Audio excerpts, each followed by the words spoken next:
Hey guys, Coop here, and I dressed up for the occasion because this is our best books of 2022. I love reading books. This stack behind me is just like the stuff that I've read recently. I have another massive bookshelf in my house, and there's stacks of them everywhere. But the reality here, as much as I hate to admit it, is that more knowledge is not the solution to your business's problems. And so this year, what I did is I went out to our mentor team and said, what is the best book that you've read in the last year? And what action did you take after reading it? Here's the catch 22, and I hate this because I love reading, is that sometimes we're thinking about like, what is the next book that I can read, or like how many books can I read this year? And having that mindset sometimes means that we're just creating more overwhelm for ourselves, or we're stopping ourselves from taking action. I got this really bad habit of buying like 3 books at a time from Audible. And what happens is I finish one book and I'm so excited to start the next that I never stop, take inventory of what I've learned, or even act on the stuff that I've just learned. And so this year, I want to make sure that more than ever before, I'm giving you books that are actionable and you can see an ROI from reading.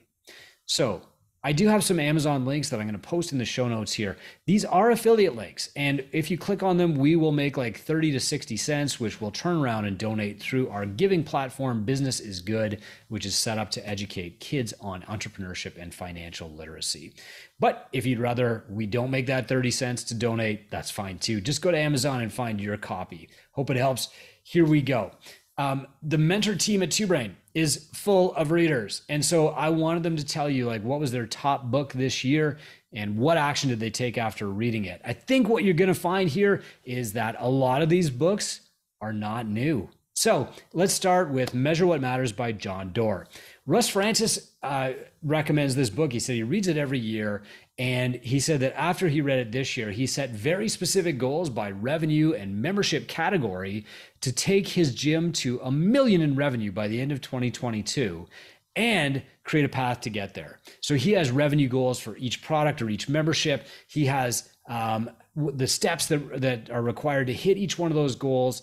And now he can deliver each of those goals to the head of each like department in his company, and they're giving him a good report on it. So Measure What Matters by John Doerr is Russ Francis's recommendation as the best book to read in 2022. Kalita Connell, another longtime mentor at Two Brain, recommends Built to Sell by John Warlow. I agree. I've read this book. I think it's amazing. She said that building simple systems creates a valuable business, but it also makes your staff and clients happy. A few times on this show, I've said that simplicity scales faster.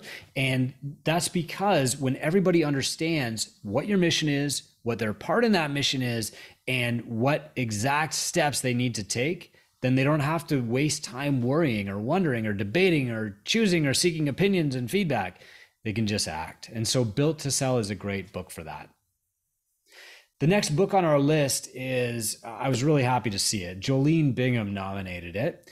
And this is Extreme You, Step Up, Stand Out, Kick Ass, Repeat by Sarah Robb O'Hagan. Now, Sarah spoke at our summit in 2022 in Chicago. She was absolutely fantastic. I invited her after reading this book myself, so I was thrilled to see Jolene's nomination for this book come up.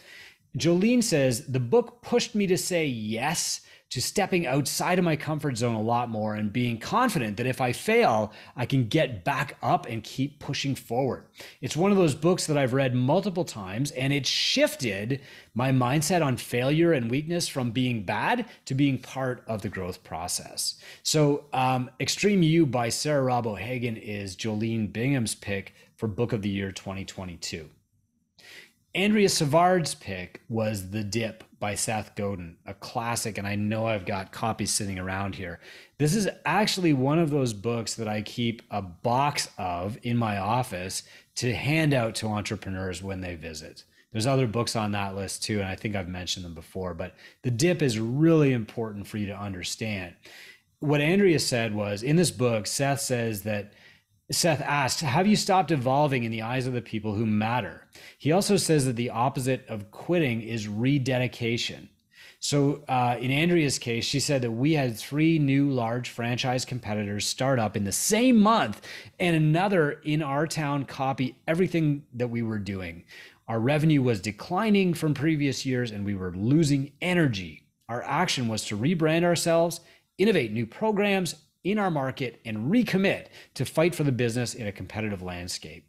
The Dip by Seth Godin is a classic that I think every entrepreneur should read at some point because it'll encourage them to take action to just keep going. Greg Strauch is a really great mentor for sales. Greg is a longtime mentor at Two Brain. He's helped dozens, maybe hundreds of gym owners become successful now.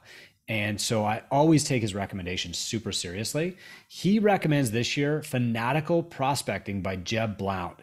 And so Greg said, you need to stop waiting around for leads and go get them. And so this book is helpful because it makes you adopt the stance of looking for leads. And when you meet new people and you've got that mindset, it actually makes the process simpler. So if you meet a bunch of new people this weekend at a birthday party or an anniversary or whatever, a Christmas party, summer barbecue, and you're thinking from this standpoint of how can I get these people into my gym, you'll find ways to do it. And the help first strategy is really the second step here. But if you're just meeting people for the sake of meeting people and drinking and having a great time, then you won't start thinking about prospecting, or you won't start thinking about how to help these people. You won't lead to the help first strategy, and you won't have this natural inclination to get more people into your gym. This was not a natural position for me to take. And so I can appreciate the value of this book because as a business owner, reality is that if you're not constantly looking for ways to get people into your business, you will miss dozens of your best possible opportunities. The next one, Richard Bjornekar from Germany by way of Sweden, recommends The 7 Habits of Highly Effective People. Now, this is a long time book. I can remember my mom reading this book when I was a kid, but Richard says, I'm going to be boring, but this is an annual read for every entrepreneur. The point of starting with the end in mind always gives me clarity in my priorities. And this book changed my direction in life to put myself first, fix my health, open a gym, and always look for the higher win in my relationships. So very highly recommended book, The 7 Habits of Highly Effective People. I think it's one of those ones that every entrepreneur has in the back of their mind on a someday list if they haven't read it before. But even if you have read it before, it's worth pulling out in the next year and taking action on. Carl Solberg from Sweden recommends the Daily Stoic. This isn't the first time you've probably heard this, but for Carl, he said that the book actually helped him take action, and that's what bumped it up to his favorite. And he said, this is the only book that makes me take action in my life every single day. And so it's my 5th year of reading it every day, the Daily Stoic by Ryan Holiday. I think this is a great point from Carl because sometimes we read a book and we just mentally check it off, right? One and done, okay? But the reality is the best books are books that you study. You come back to them, you highlight them, you take notes, you find new things on the 2nd and 3rd and 5th reading of those books. That is what the Daily Stoic is to Carl. And I hope that that's what these books are for you too. Books that are worth reading and studying again and again. Oscar Johed, who's also in Sweden, loved the book Making Numbers Count by Chip Heath. Now, I love all Chip Heath's stuff. I really loved this book too, because it's all about storytelling and combining data and facts and knowledge with the story that you want to tell, the narrative that you want to create. And that's what makes these numbers sticky and have impact. I don't need to tell you about the power of wrapping a story around a data set. We've all gone through that. And no matter where you stood on the pandemic and gym closures and vaccines, you can understand the power of story to get people to see your numbers from their perspective and come on board with your vision. And so Oscar said he's become way better at using examples to communicate numbers and data to people who aren't always the best of friends with numbers. So for example, he currently has 400 members and their 10-year goal is to get to 3,000. So instead of saying to his staff, okay, we're currently at 13%, he can use an analogy of a clock. And he could say the goal is to get to 1 hour on the clock. We're currently 8 minutes into that goal. And that visual representation helps his coaches understand that number better. Now, I've got a little recommendation here, just off to the side, like an insider knowing look here. Buy the hard copy. Don't buy the audio version. Chip's books are always amazing. Unfortunately, the narrator in the audio version of this book is not really up to par with the book's message. Okay. And Oscar also recommended Nudge by Richard Thaler, another great book, and The Elements of Choice by Eric Johnson. These are both very actionable books for gym owners. So Jay Rhodes in 2022 recommended Everyone Communicates But Few Connect by John Maxwell. If you're a John Maxwell fan, what you'll find is that there's a lot of overlap between his books, right? But this book especially spoke to Jay, and he said, this book teaches the mindset of making other people important. A lot of young entrepreneurs could likely benefit from this, and also competitive gyms that are looking to change their culture, etc. This parallels a lot of lessons that he's learned as an entrepreneur and as a mentor in Two Brain that have led to a lot of his own personal and business growth. So what's really interesting so far in this list is that it contains so few new books.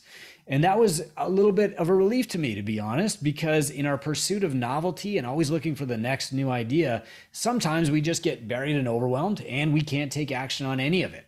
This is really where a mentor or an objective eye helps by saying, of all these opportunities and all this knowledge that you have, this is the one thing that you should work on first, okay? It's also a reminder that new isn't always best.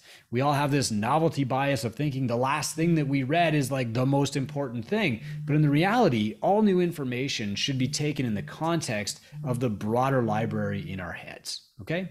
So from my own personal library this year, here are two that I recommend. The first book is Who Do You Want to Be a Hero To by Dan Sullivan. And this was a great book in the same vein as The Pumpkin Plan by Mike Michalowicz, but this was in Dan Sullivan's really short and concise style. If Dan has a genius, and he has several, but the best one is taking a complex topic and making it simple to the point of workability. Like, I can take action on this right away. Often Dan will take a really complex topic and make it so simple that it's like a worksheet. And that's what he did in this book of Who Do You Want to Be a Hero To? So where the Pumpkin Plan is great at determining who your best clients are, who you should be focusing and building your business around, Who Do You Want to Be a Hero To is good for marketing, but it's really applicable to your staff. And it also talks about like how to create opportunities for them. So the other book that I recommend, or another book, is The Conversion Code by Chris Smith. Now, this came through our growth program. Another entrepreneur, a gym owner, recommended this book. And to be honest, when I see a book about digital marketing, I usually don't buy it because by the time it gets published, it's usually out of date.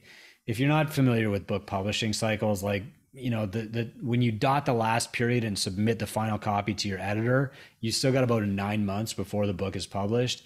And if you're up on Facebook, TikTok, Instagram, any social platform, you will know like 9 months is an eternity. And so I was reluctant to read it, but when I did, I was blown away at how he's kept this book updated. Like, there are so many relevant and actionable steps in the conversion code that I actually found Chris's contact info and asked him to come and speak at one of our Tinker events. Like, it's really impressive at how he's been able to keep this book updated, but also how actionable it is. So every single step in this platform, from Google SEO to using LinkedIn and like all of the flashier social platforms, he says like, go do this right now. And if you did that and you took a year with this book and no other books and just followed the steps, I think your business would grow. It's very actionable. The next book I want to recommend, and this will be the last one on my list, is The Rich Dad's Guide to Investing by Robert Kiyosaki. This is not a new book. Jay Rhodes and I both read it again in 2022. Jay's comment was, it's a little different every time you go through it, depending where you are in your life. It's leading me to a more gradual understanding that my business isn't just here to make money, but to build and acquire other assets. Such a great book. Look, any one of these books will give you a specific action that you can take to improve your business and probably yourself as an entrepreneur. But here's my rule on books. I buy them when somebody else recommends them, but I don't start reading them until I take one action from the previous book that I just finished. So do this. When you buy a new book, give yourself a week or 2 weeks or however long you think it's going to take to read it. But then give yourself a week of buffer. You need to digest. You need to pick out the pearls. You need to think like, what is the number one takeaway that I have from this book? You need to ask yourself, how can I translate this knowledge into understanding and this understanding into action that will meaningfully improve my business? With that in mind, I give you our best books for 2022. I know they're going to help you. They've certainly helped me and us, the mentor team at Two Brain Business. Happy reading.